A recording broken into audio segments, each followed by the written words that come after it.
Morning, everyone, and we are here for Klugula Reads his Classics, Volume 15. Whoopie-doo. Um, Everything looks a little grainier. It's very overcast, so the quality of this video is even worse than they are previously, but maybe I'm not blown out as much. I guess I still kind of am anyway. So we are here to move into the third chapter of Below the Surface, that underwater adventure I penned at age 15. My response to 1989's The Abyss, Leviathan, and Deep Star 6, all those wonderful horror sci-fi underwater tales. So this is actually chapter 3. Just a reminder, I don't know where this is going, so hopefully there's nothing too offensive or terrible in here. My shoulder's all weird. But again, I was only 15, so how bad could it be? I don't know. Okay. So chapter 3. James approached the group that Walter had joined a few minutes earlier. ELISA asked him what had happened, but he only began talking to the group. James entered into the group next to Wade and ELISA. Looked back and forth from James to Walter. Wow, that was terrible. Your sleeping quarters. Follow me. The group went on down the hall away from the beds. This is the mess hall. This is the food dispenser. He stopped in mid-sentence, hold on to something. Murmurs rose from the group as to why they had to grab onto something. Walter yelled, just do it! Everyone took a firm grasp on something stable. ELISA looked around, just as everyone else did. The whole complex began to shake. Things fell off of shelves if they already hadn't. ELISA noticed that many things were already on the floor. The shaking went on for a few minutes. A deafening noise came with it. The shaking stopped, and so did the noise. What the hell was that? Lori got up from her fetal position. Walter began to answer her question, but was interrupted by the doctor's voice. Underwater current. Happens about every hour. Just rushes by. Don't worry, we're safe in here. Be ready for it. Alan sat down. Let me pause and put a little commentary. Wouldn't that be something automatically like known ahead of time, or kind of a big deal that every hour there's going to be a quake? Anyway. Thanks for that little explanation, Alan. Walter gave him a pat on the back and smiled. This is your doctor. If you're in need of medical assistance, he's your man. Well, that's about it. I guess I'll let you do as you please now. The lab is next door for you, Carrie. Alan, could you show her to the lab? You two will be working together. You can eat, sleep, or work. Your choice. If you don't know everybody, you'll meet them in time. You've got your jobs, people. Let's move. The group scattered, and James and Wade left for the bunks. Carrie and Alan went to the lab.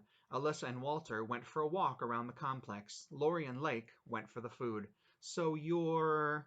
Lori questioned him. Lake Michaels. Walter's my brother. His face flushed. Oh, I see. The room stood quiet while they ate. Lori picked at her food. She broke the overwhelming silence. So, what do you do? She smiled when he looked up. I'm in electronics. You? He looked back down to his plate. I'm underwater. Walter mentioned it earlier. She waited for an answer. Lake answered, oh yeah. Then he thought to himself, what a fucking idiot. I'm making a complete fool of myself. Say something. Lake looked up abruptly. So, what do you do? Oh, God. I already said. She smiled and looked away. Lake could hear her giggling. She tried to hold it in. I'm sorry. Lori put her hand on his shoulder. You don't seem like the type to not know what to say. Lake looked at her. Yeah, well, I'm not a woman killer like Walter. Oh, mercy. You seem to be doing fine with me. They looked at each other and smiled. In the lab, Alan and Carrie looked at slides over and over. You're very good at what you do. Alan looked up from the microscope. Thank you. 6 years at the Marine Institute in London. I know my sea creatures very well. Carrie watched him study the slide. What's this one? Alan moved away to let her look at the specimen. Carrie moved up to it and focused the lens. She looked back up. These are the white blood cells of a Portuguese man-of-war, a jellyfish. Carrie seemed proud of herself. And apparently so did Michael writing this because, yeah. Very good. Alan began to remove the slide. Carrie watched him. How do you know so much about marine biology? Carrie asked him. I was going to major in it, but instead I went to medical school, Alan replied. You married? She questioned further. Yeah, 15 years this May. You hitched to anyone? Alan began focusing the microscope on the new specimen. Divorced for a year. We were married for 5 years. He beat me. He was an alcoholic. That went dark right quick.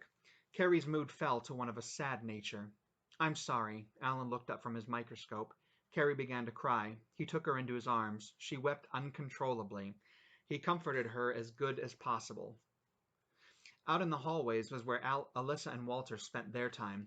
What did you say to James? Alyssa asked Walter after they had walked for about 10 minutes. I told him to stay away from you. Walter took her into his large, muscular arms. Little gay boys coming out here at 15 likes those muscular arms. Thanks. Be careful. He may mean trouble. She looked worried, and Walter noticed her. Don't be worried, okay? It'll be okay. I'm here. Walter began to kiss her neck. Ooh, is this the love scene I mentioned? Okay. Don't be worried, okay? It'll be okay. I'm here.